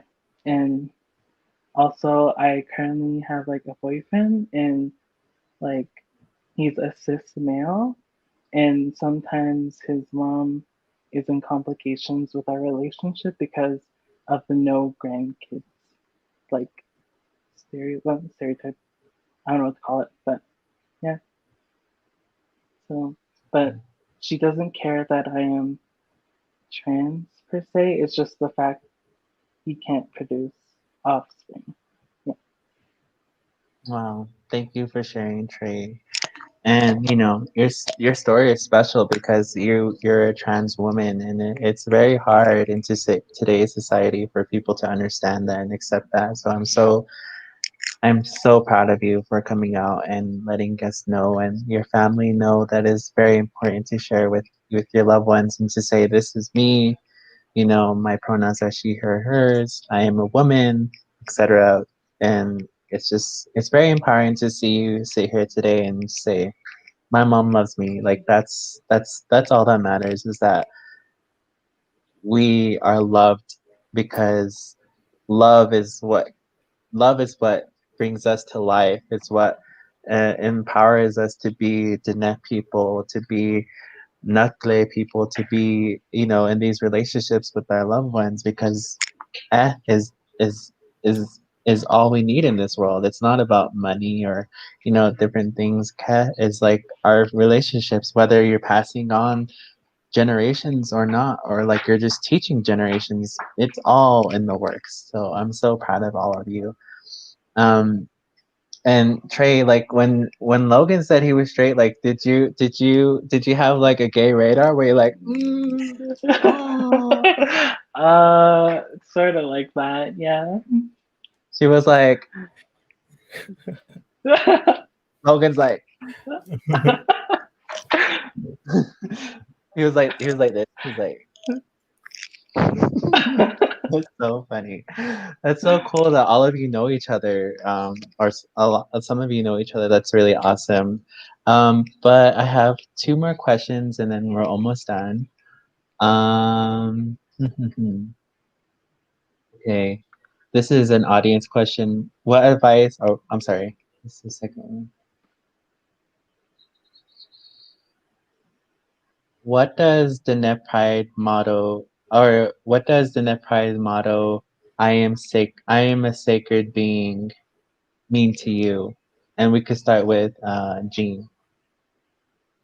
Okay. I was looking at this question and I was just thinking about it like in my own perspective, I think as like a Diné woman, it means a lot because like I know we follow almost like a matriarch, and being a Diné woman is like sacred we are. At the same time, being listen. Sorry, I lost my train of thought. What's the question? Okay, so I think just being as like the internet in general, we're taught that we are like part of the holy beings, and we also are ancestors. And with that, like it just shows like how what we are. We're an embodiment of all of our people. And I think one thing that really that I really emphasize is when I went to college, no one has ever met a Latinx person or some like Native people. Everyone thinks I'm either Mexican or Chinese or something, and so I have to represent everyone. And me representing everyone across the Navajo Nation just like gives me the just shows like how sacred we are as people. And I think just reminding myself that I'm a sacred being keeps me on my feet. Because as I said before, in the past, I think I don't know how to word this. Yeah, that's one thing I really emphasize. Sorry, I can't. I'm jumbled for words right now.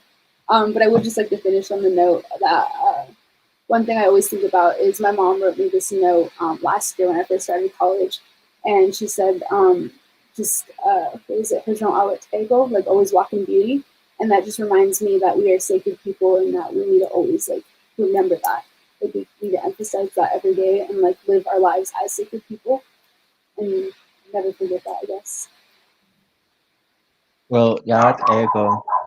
Yeah, that like you know everything that Jean said is exactly what Dinner Pride is wanting to show this year is the resilience, strength, and beauty of our Diné Adzong, our women and girls and ladies and leaders. Essentially, these women are the leaders of Diné people. We are a matriarchal society, and those are the kinds of teachings that we pass on to our kids. I'm sorry, my red dog is barking. But I'm so happy that she shared that with you because yes, Diné people, we the people as Diné beings are the sacred holy people because we descend from them. We are the people that were made to be here. And like we function in a sacred way that a lot of people won't understand. And I guess that's where the teaching comes from. Like we live in two different worlds because we are sacred in our Diné lives, and then like in Western lives, like we're just like regular people. But we as Diné people understand that we have a purpose here. We all have a purpose. Two spirit, cisgendered straight people, also Diné people have a purpose here, and we're just here to live sacredly and truthfully and beauty. Hojogo na shadow, walk in beauty, think in beauty, talk in beauty, and that's very important. And I'm so happy that you understand that as a young woman. That's very important. We could go to Trey next.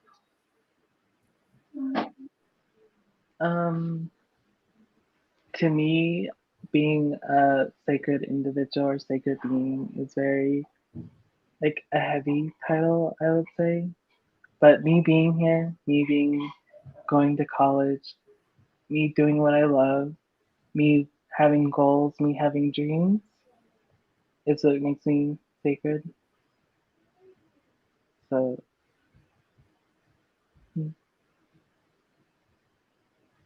oh, sorry, I can't think. Oh my god. It's fine.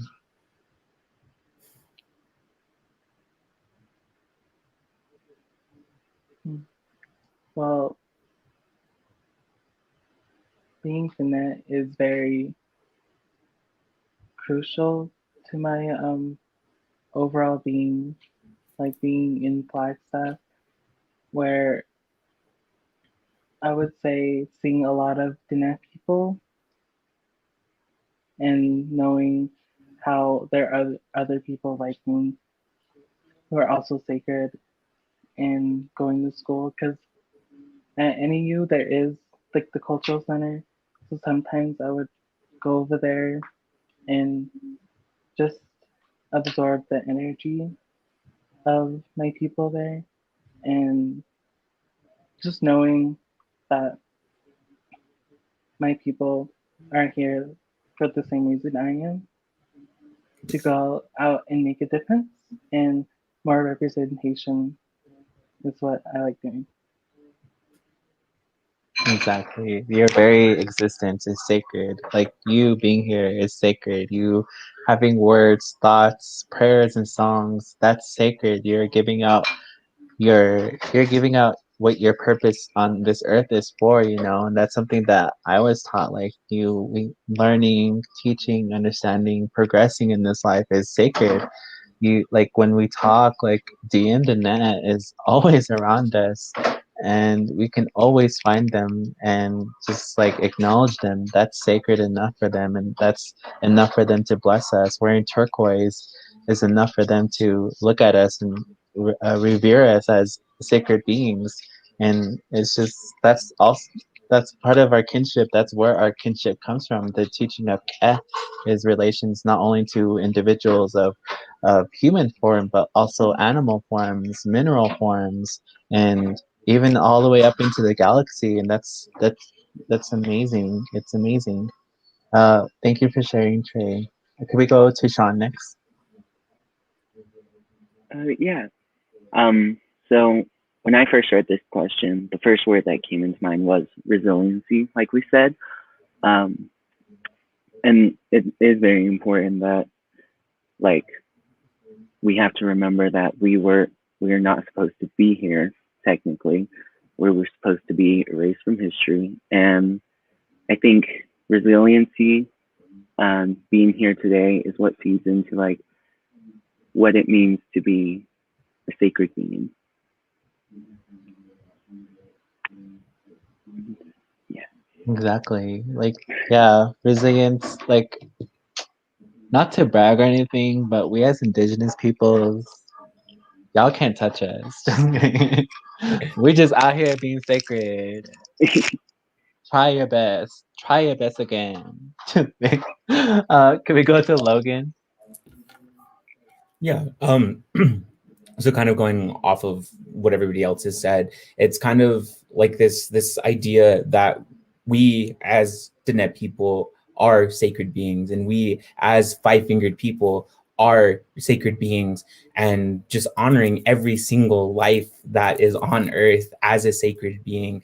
And a part of that is erasing and decolonizing this idea of looking down on people who function outside of these gender constructs that have been put onto us. And I very much so believe that being gay has an effect on your gender, has an effect on your expression to the world. And so I think that this motto empowers us to break down those structures that were put into place to kind of bring us down. It even put into place by our own nation, even put into place by our own people, and kind of bringing back to the forefront that idea that we are all sacred beings, and we're all here for a reason, and we're all play our own roles in the community. We all have our own ideas and our own ways of thinking, and bringing that all together and collectively being is sacred in and of itself. And so bringing the LGBTQIA plus community up and empowering them with that idea that they are sacred too. You know, they have every right to be on earth as everybody else, and they play their own role in the community,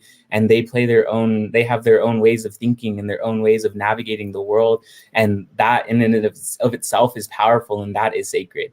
And that's what sacredness means to me. And that's what the motto means to me. And women are sacred, and men are sacred, and our queer identifying people, they're also sacred. They bring to the table different things, and collectively as a community, we empower ourselves. And that can be turned into a conversation about sovereignty, a conversation about who we are as people. And going into the Just Move It motto too is just like tahuajit ego, right? Is like you do it yourself, you know, you empower yourself to do that.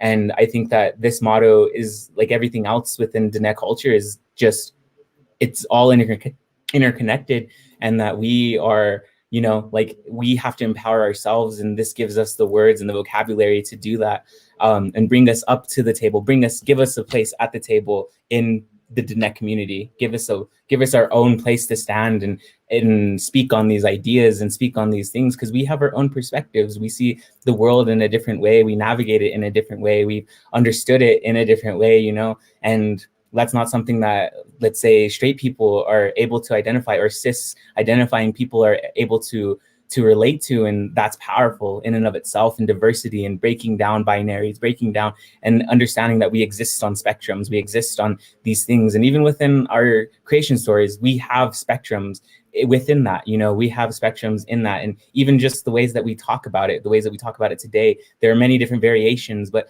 every person comes to the table with their own stories and their own power, their own medicine. And that's important. And that's what being sacred, that motto means to me. And that gives us a place at the table, and it gives everybody a place at the table to speak on these issues. And I think that at that point, when we reach that point, we are able to bolster our own sovereignty, bolster our own cultures, bolster our own identities collectively as a people.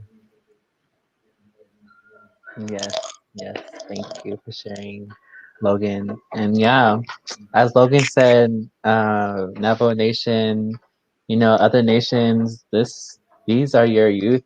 These are the people that are going to be in charge sooner or later. So you best start listening, because you know, as Logan said, we all have different perspectives, we all have different ideologies and teachings, history that we all need to share one day, and that will help us gain better sovereignty for our people. Because as of the looks of it right now, and as of history shown, a lot of sovereign nations aren't always in the favor of their own people. They're in favor of business and Western ideologies rather than our own teachings. So I'm so proud of all of you understanding that and expressing that today.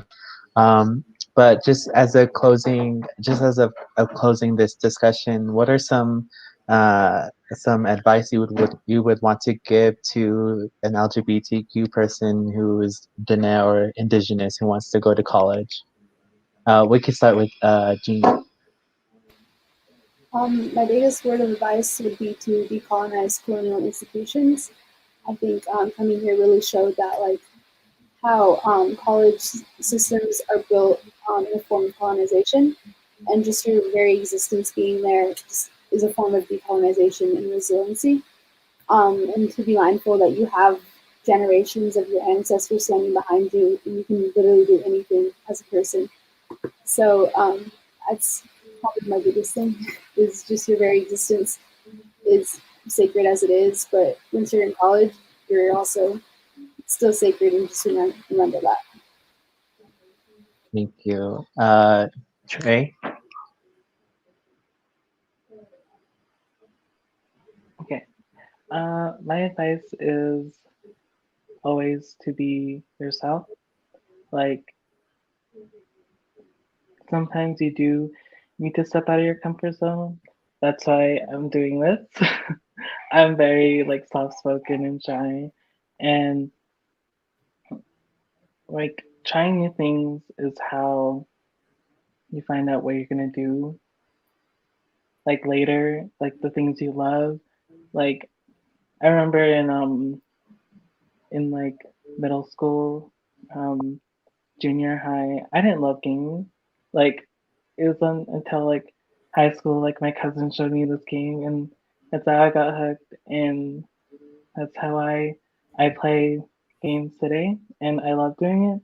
I like playing games with my friends, my boyfriend, and yeah. Also, like just try new things. It doesn't need to be physical. It can be like mental and also like social, like learning a language. Also like just like a new way to like clear your mind. And yeah. Thank you. Man, it's always the cousins, right? Always the cousins. Gotta be coming around doing something. Just kidding. Sean, you can go next. I would say my advice would be to always be who you are, never be ashamed of who you were meant to be, and don't let the colonial mind stop you from being who you want to be. Yes, exactly. Thank you, Sean. Logan? Yeah, I would say that for me personally, one of the things that has helped me and has gotten me to the point where I am today and helped me to stay motivated and helped me to stay stay away from like those bad things in life is remembering the medicine that we have for us. We have a lot of powerful medicine as the Net people. We have a lot of prayers that our ancestors put down. That's why we're here today, you know, and that's why we're still breathing. We're still breathing the same air as the trees, and we're still living the existence and still able to, no matter how little or how small it is, but like we are able to speak the language, you know, and there's a lot of power in that. And so always remember that there is medicine behind you. There is always medicine keeping you forward, you know. There's always that Tadine path rolling out in front of you, that not Sealed path rolling out in front of you, you know, and it's always moving forward. So acknowledge the past, but keep moving forward and keep on that good path. And there's a lot of good medicine out there. And so just keep that in mind whenever you're in these institutions, because that'll take you a long way and that'll help you to give you that power, to give you that resiliency to keep moving forward and see the end goal, see where we want to be. And there's a lot of teachings in the medicine that we are given, and there's a lot of power and there's a lot of resiliency in that. And I think that would be my message to anybody who wants to go to college, is that. And so keeping that with you. Oh, thank you, Logan. Yes, medicine is power. Also, scholarships are power. Resources are power. Friendship is power. Kinship is power. So if you are a young student who's graduating from high school and is looking for a scholarship, and you are LGBTQ and you are enrolled in the Navajo Nation, please visit our website at Navajo Nation Pride, or I think that's the website, I don't know. But like on Facebook or my Instagram, you can find the resource of the Nazi-led scholarship, which we will be picking a person to be awarded $1,000 to help them in their journey. And yeah, that's all I have is do your work for school. Thank you. Alray's here. Hey, Geronimo. Good evening, everyone.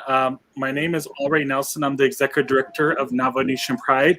And I'd like to take this moment tonight to thank so many of our amazing young LGBTQ leaders that identify as Indigenous, but also are proud to be Diné, to be Navajo, for being here tonight on behalf of Navajo Nation Pride and to bring this virtual event.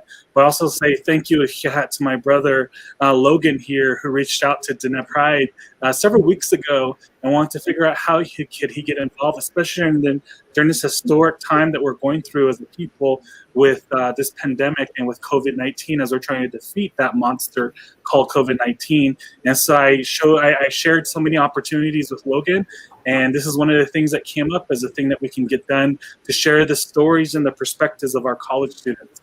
And as my brother Geronimo has shared, you know, Geronimo's amazing. Thank you, Geronimo, for being a moderator tonight and making this event also go along smoothly and streamlined.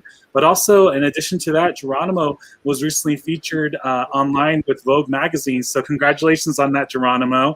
And we're really proud of that. But I always see how much Geronimo has grown as a youth leader, because it was only 2.5 years ago when I first met him here in Gallup, New Mexico, when he showed up to be part of a Diné Pride meeting and wanted to find out how he could help.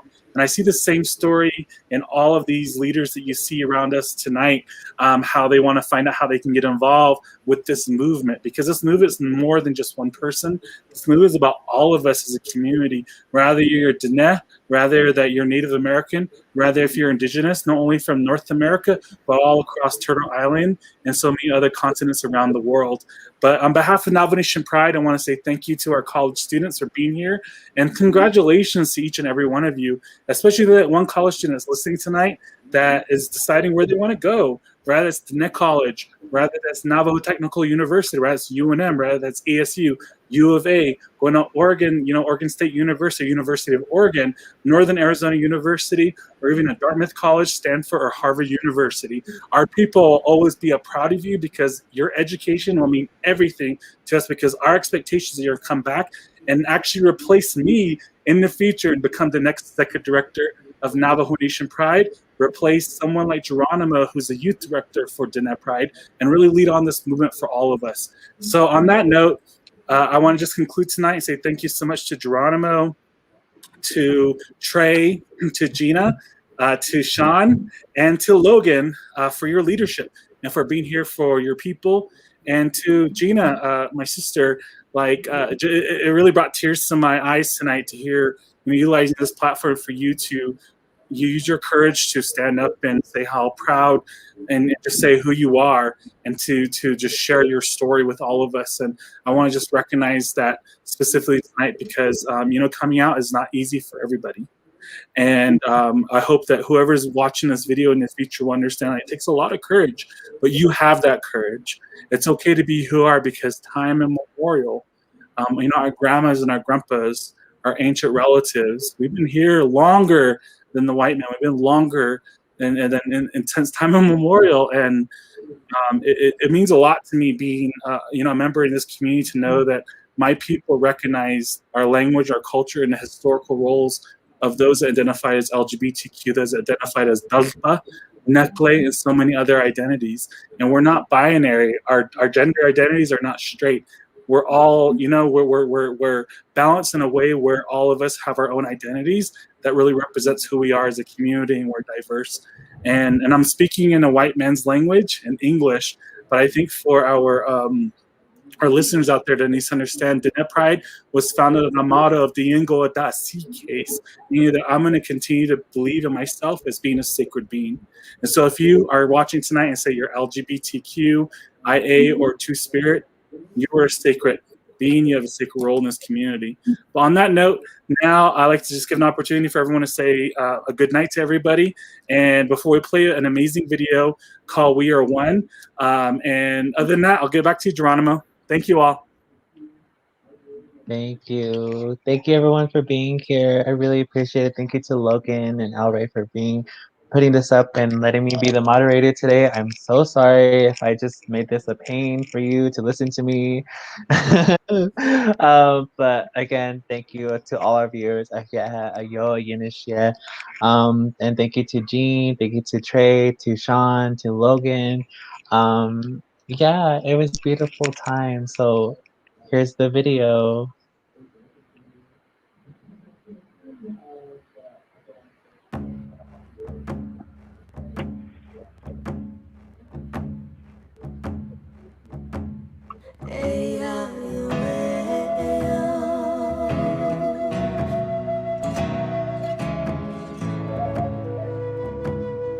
One world, one people, one tribe,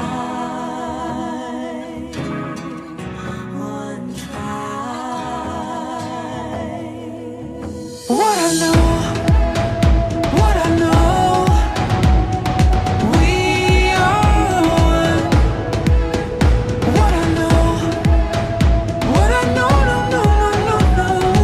we are one. It all starts with the people. One people, we stand all together, one voice saying yes we can. Each one, reach one till we pull ourselves up, cause we all one fam. From the rest to the block, to the prairie, to the rock, we connect that love. Cause the people with power feel the power of the people when we stand as one. I got you stuck off the realness. We be indigenous, you heard of us.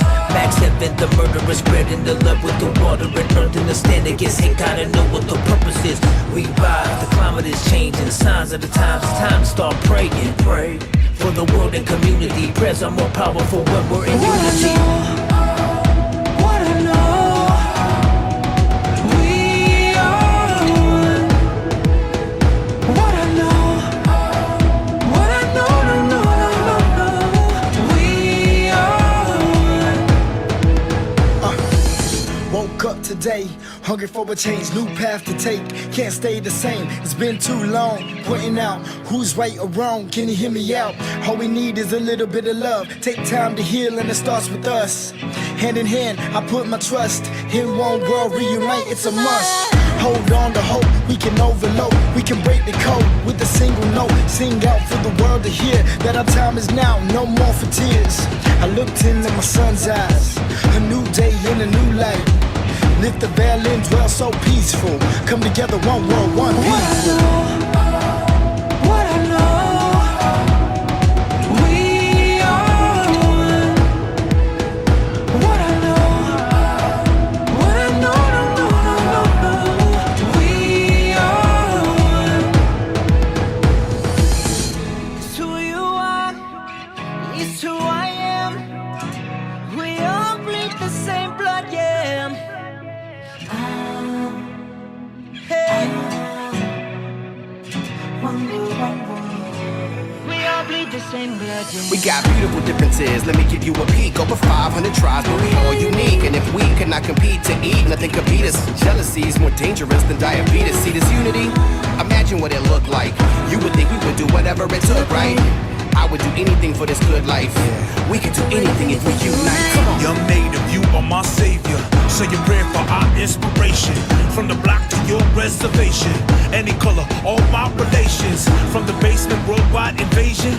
Every day we're painting our faces. Fighting back but learning our language. Dancing our dances, saying our prayers. What I know, we are one. What I know, we are one. We only got one world. We only got one world. We only got one world. Yeah. All we got is one voice, one choice, one earth, one love, one birth, one life to live. One life to live, yeah. One people, we stand all together, one voice saying yes we can. Each one, reach one till we pull ourselves up, cause we all one fam. From the rest of the block to the Perry to the rock, we connect that love. Cause the people with power, for the power of the people when we stand as one.